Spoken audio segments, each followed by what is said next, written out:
Si vous avez vécu un traumatisme dans la petite enfance, dans l'adolescence ou même plus tard, que ce soit physique ou psychologique, très certainement vous pouvez avoir le réveil d'une grosse anxiété bien plus tard qui vient vous paralyser.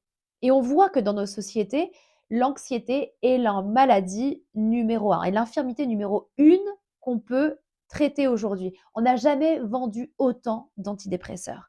On n'a jamais eu autant de psychologues, de psychiatres, de pédopsychiatres. On voit bien que la société est anxieuse et angoissée. Alors pour dépasser cette anxiété, qui peut parfois être très paralysante, qui nous vole notre présent et qui nous vole notre vie, on peut passer par 3 étapes. Alors vous pouvez être libéré à la première ou à la deuxième étape, mais généralement, c'est la troisième étape qui va nous libérer totalement et qui va nous guérir entièrement.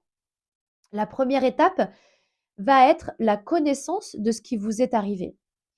C'est possible qu'en connaissant ce qui vous est arrivé, vous puissiez donc identifier la cause de votre anxiété, que ça puisse vous soulager. Mais il y a des personnes qui ne pourront jamais savoir ce qui leur est arrivé et celles qui savent pourront voir que effectivement ça peut être libérateur, mais ça ne guérit pas. Généralement, on sait ce qui nous est arrivé, on a un regain d'énergie, mais il y a un vide quand même qui s'installe et qui, par la suite, laisse place de nouveau à cette anxiété. La deuxième étape, ça va être la connaissance du corps humain.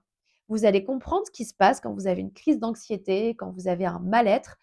Vous allez savoir que l'amygdale qui est dans votre cerveau, qui génère la peur, se met en marche, que ça vient déclencher vos glandes surrénales, que vos glandes surrénales développent du cortisol, produit du cortisol, et que ça vient totalement déséquilibrer votre système hormonal et vous rentrez dans un état d'anxiété.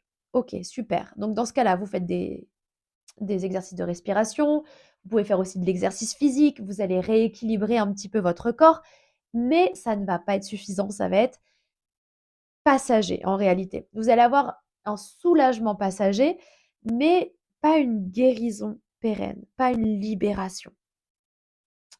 C'est possible que oui, ça dépend du trauma, ça dépend du niveau où vous en êtes. La troisième partie, la troisième étape, c'est la partie spirituelle. Cette partie spirituelle, elle permet une vraie libération. Comme on peut le voir dans la Somme théologique de saint Thomas d'Aquin, il nous parle de cette anxiété. Il cite le mot anxietas, qui vient du verbe angere, qui veut dire étouffer, suffoquer. Et il nous dit que c'est notre âme qui suffoque. Et la vraie solution est d'élargir son âme et d'aller plus loin, d'aller plus grand, d'aller plus haut. Et effectivement, quand on tourne entre le point 1 et le point 2, on a tendance à se mordre la queue en fait. On tourne en rond, on essaye par nos propres forces et cette anxiété qui est la peur, la crainte désordonnée vers le futur continue de nous assaillir parce que par nos propres forces, on ne pourra pas tout gérer. On va tomber dans la peur, c'est obligatoire et on ne trouvera pas de solution pérenne à notre anxiété.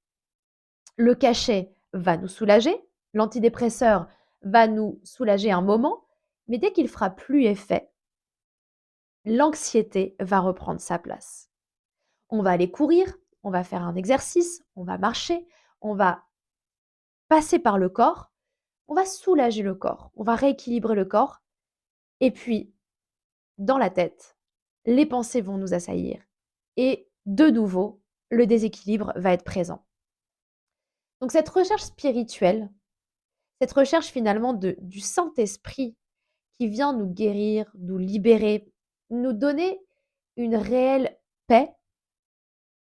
Quand on le trouve, quand on trouve ce trésor, eh bien, la guérison est là.